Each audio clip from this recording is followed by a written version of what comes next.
I woke up today and went to my kitchen, and halfway into eating my bowl of mini-wheats, I realized, oh fuck, the new season's out. Howdy, my name's willyoustay, and I'm annoyed by the convoluted and confusing state of the My Hero Ultra Rumble news community. So I'm gonna give it to you fast and as honest as I can, but I have to be honest, this one's gonna be a long one. Alright.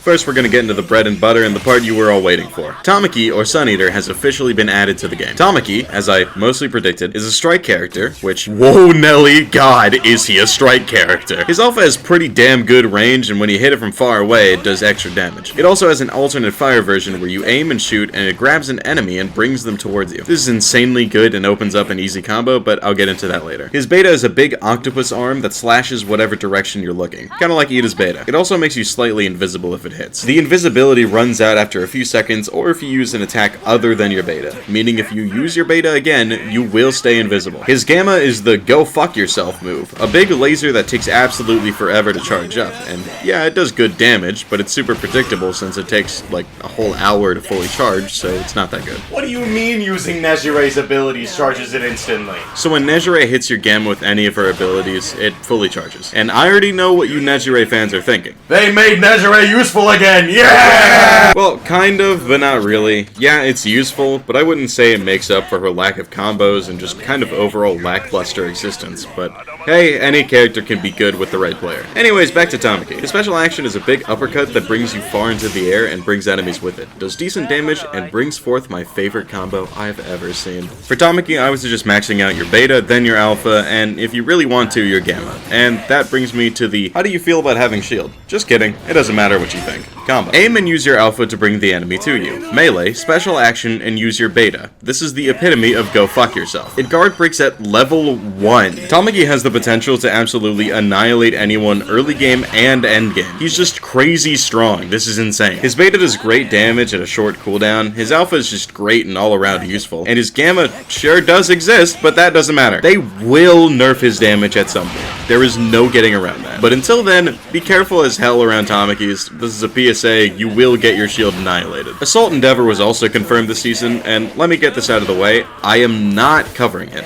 I do not like Endeavor, you got me fucked up. Alright, now that we got what you were all waiting for over with, let's move on to the finer details. Added invincibility to revive teammates for 4 seconds or until they attack. Nameplates, some of which are given to you immediately, so go check your nameplates in the profile page and select your favorite. Added a participating player list. As I'm sure you've noticed, at the beginning of each round, it shows each player's name, what they're playing, their nameplate, and their estimated strength. Raised level caps of player level and agency level. The GUI update mentioned in my previous video. Added pro license LITE, which I'll go over later. Added character skill info to role details. Changed the duration of map rotations. Chaos City and UA Island play for 2 hours. USJ plays for 1, taking a total of 5 hours to rotate fully. Added something called the support ID in the top left of your screen in matches. Roll ticket discount info moved to the tickets tab. Down players being revived in the storm no longer take storm damage, meaning if you're reviving your friend and they're outside the circle, they will not take storm damage while you're reviving them. Your knocked timer will continue while you're being revived, meaning it no longer gets paused when you're at 1 second and your teammate decides, what if I took 5 minutes to revive them instead of letting it get to 0? Also, as you might have noticed, you now start the game with full shield. Changed UI above players' heads in training mode. Looks a little minimalistic, but it's also smaller and still works, so I'm not mad. They also changed how the AI works, so the bots might be better at the game now, but I don't really care about that. Full support drink, Team Green heals, and Team Blue heals will now heal all of the specific type of health instead of just some of it sometimes. They also changed the end result leaderboard, but low-key, no one cares about that shit. Increase the amount of ranked points obtained by rescuing your teammates, and increase the bonus you get from coming in first by 300 points. They also decreased the entry cost from alt rank from Pro 1 to Ace by 100. Okay, if I sat here and listed each individual change for each character, we would be here all day. And none of you are subscribed for that, so we're doing a lightning round, starting with buffed and ending with nerf. I'm gonna say their name and what changed, and then I'm moving on. I'm only going in depth on certain parts, and that will come later. Okay? We ready? Strike Bakugo Alpha and Gamma buff. Rapid Uraraka buff Beta tweaked Gamma. Endeavor buff special action. Overhaul fixed Gamma. Assault Kirishima slightly buffed Alpha. Ibarra increased range on special action. All for One can now cancel Gamma with his Beta. Compress can now cancel Beta by rolling. Froppy increased speed while in Gamma. MIRIO fixed Beta jumping from small drops, buffed Gamma. Alright, on to the nerfs. Tech Todoroki nerfed the ice on his Alpha. Hawks now can't cancel his melee with abilities, but has better control over his special action. Twice nerfed ability cancels. Monoma HP changed to 250. Wait, is that a nerf? What was it before? What? Monomus, HP, Season. Okay, well that's just not true. Either way, you get it. His health is 250 now. Also, they nerfed both of Kendo's special tuning skill things to no longer allow you to fresh them by meleeing, and also now can't be activated by meleeing downed opponents. And that's all for the official patch notes. As you might have remembered from earlier when I said Pro License LITE, and I'll talk about that later, in the same sentence, well, later is now and now is later. Pro License LITE is a cheaper version of the Pro License you can buy for 5,500 Hero Crystals, and at any point you can upgrade it to a full license by paying an additional 8,000 crystals. On one hand, I don't like this. I think the Battle Pass is extremely overpriced and should have never been anything more than the original 8k Hero Crystals. Nothing about the Battle Pass has changed. They just increased the price without increasing the actual desirable things in the pass. So this feels like a, hey, you want the first 25 items? Sure. You want more than that at a reasonable price? Oh, sorry, I don't speak broke boy. Feels weird, and honestly, I'd suggest buying the Battle Pass if you really like specific skins in it, but honestly, this Battle Pass is kinda weak. The Deku skin looks silly, but are you kidding? We don't need that many casual Sun Eater skins in one pass. But also, hey, it's stuff at a cheaper price, so man, whatever. On top of that, I do want to add, only buy Hero Crystals if you know you need to. There's so many events every season that give you Hero Crystals in one way or another. Check those out and decide if it's worth spending real money to finish it up. Alright, that's it for the beginning of season news, so everything from here on will be my feelings on the season so far. What I like and dislike, and what I'd change. First off,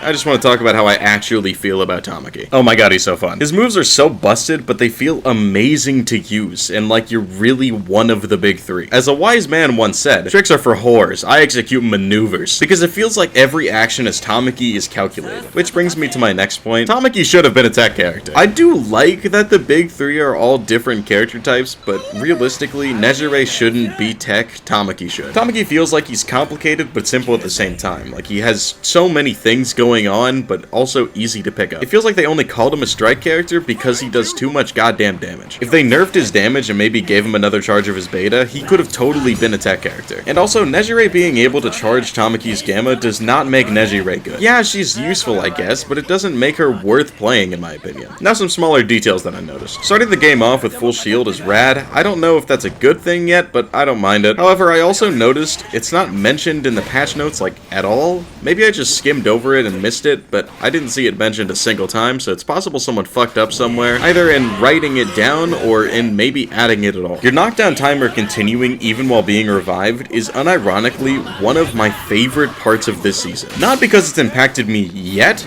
but because of the fact that it will. If I had a nickel for every time I was at like 1 second left and some troglodyte decided now was the time to revive me, I'd have enough nickels to throw at said troglodyte until I mentally condition them to associate it with pain and stop fucking reviving me at 1 second left. So yeah, I'm quite fond of that change. The team heals now healing all of the type of HP correlated instead of doing it based off the amount of people in your team is a good change. It's not massive, like it didn't make me jump for joy and scream from the rooftops and crack open a nice Coke Zero because God bless America, we finally did it, but it's a nice change and I'm not complaining. Also, they finally nerfed Twice, which is great, but they just made it so he can't cancel his moves as easily anymore, which is helpful, but it feels like they don't know what the problem with Twice is. But they've been tuning and nerfing him for a couple seasons now, so it's clear they know that there is a problem, which I think is good and is a step in the right direction. All for One being able to cancel his gamma with his beta is a bit of a weird choice, but I don't know how heavily that's going to impact him. Like, assuming that it lets him keep his charge, then it's good for All for One players, but I don't know how to feel about it. They, extremely surprisingly, haven't touched Kendo at all since the last patch,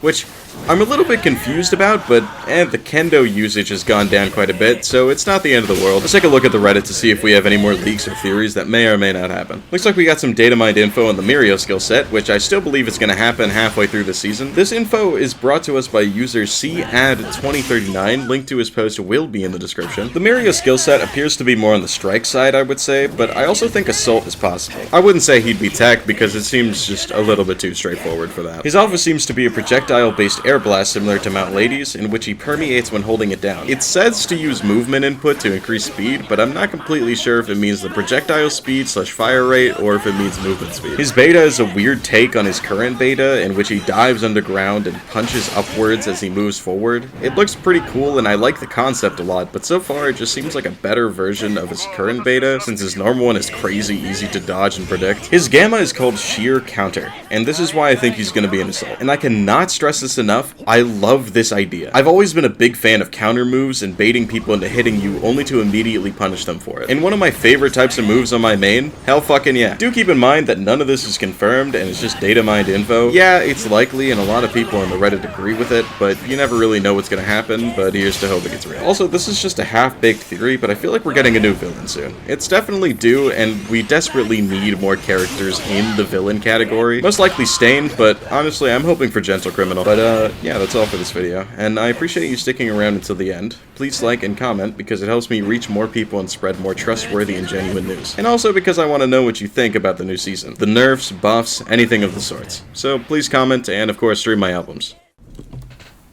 Hold on. Can I bring my keyboard over for this bit? Will this bit allow it? Oh, it will.